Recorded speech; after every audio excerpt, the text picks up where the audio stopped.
we have one shirt here it's all about, these shirts that you wore on the show. The shirt. Bring it up. The shirt. Yeah, bring both of them up. So great. So, we did this in collaboration with Almost Style, who, Yeah. you both are familiar with. Yes, And Clara. Yeah, exactly. Great. We love Clara. So we just, we wanted, for people who don't know, you had this deal with Barney's. Yes. We want to know, did you pick out all of these? Well, how is that? You have a different show you have a different shirt every show. Well, and some of them are amazing, and some of them are amazing for different reasons. Yeah. And very diplomatically. On Instagram, you guys familiar with the Almost Style thing on Instagram? Yeah. I mean, that's why I got on Instagram. Was I'd never been on the social, but anyway, the thing was that I'm not a clothes type of guy, and I didn't really know how to do it, and I thought, well, you're supposed to wear suits, and the first when I took over for Ross, it was a fucking disaster because I just couldn't, I didn't understand that I should just find clothes that I'm comfortable in, and make myself as comfortable as I can so that I can be confident again and do the best work that I can. And so I just said, I don't want to wear suits and stuff, and I just walked around the city and looked into places, and I didn't really understand what Barney's New York, I didn't know what it was, and it had just come to Seattle.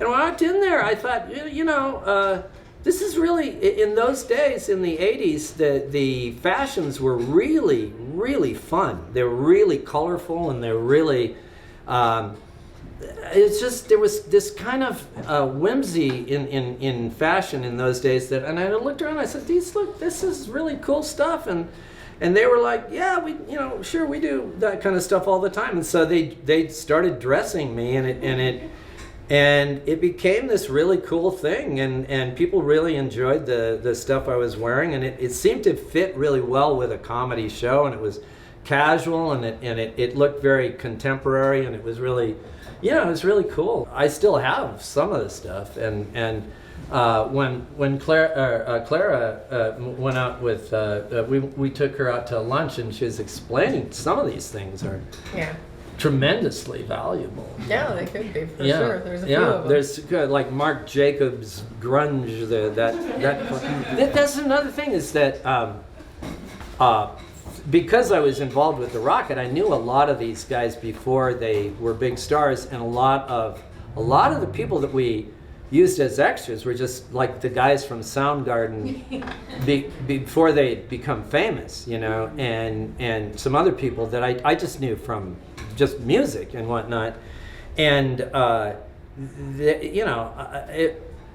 that when they became the most famous people in the fucking world, and New York changed that was the style. Barney started, they started selling things that looked like they came from Chubby and Tubby, and I was like, I can't wear this stuff because it's just ridiculous. This doesn't look like Barney stuff. This looks like, and it was this weird moment where Barney's and the Northwest kind of intersected, and it was it was this bizarro. Except that you had one really great plaid shirt. Yeah, that it was just the finest, wonderful plaid. Yeah, that's the weird thing. You'd want to talk to John. Yeah, they made these. Pet him. They made these like Northwest nice flannel shirts, but out of incredible fabric. It was amazing. Yeah. Bring back Chubby and Tubby. Yeah, Chubby and Tubby. I know. I have a quick question. Yeah. As a goatee person myself, there's one episode where you have a goatee. Yes. Yeah. And so, why did you betray? Why did you betray us and lose the goatee? Where'd it go?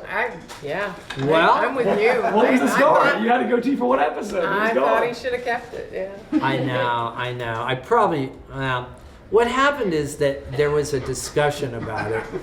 What happened is that it was the Christmas vacation, and I grew it, and it came in, and I was like, whatever. And then people were like, and it was at a time when people were kind of doing that thing, and they're like, oh, so you're going to do that thing? And I was like, well, I was just sort of, and then it was like, well, if that's going to be your new look, we have to do new publicity photos, and if this is going to do this, is it? And it was like this thing where it was like, I'd never been in a situation where it was sort of like people keeping track of my look, you know, like what? And so I thought, oh fuck it, and I just shaved, you know, so I just shaved it off.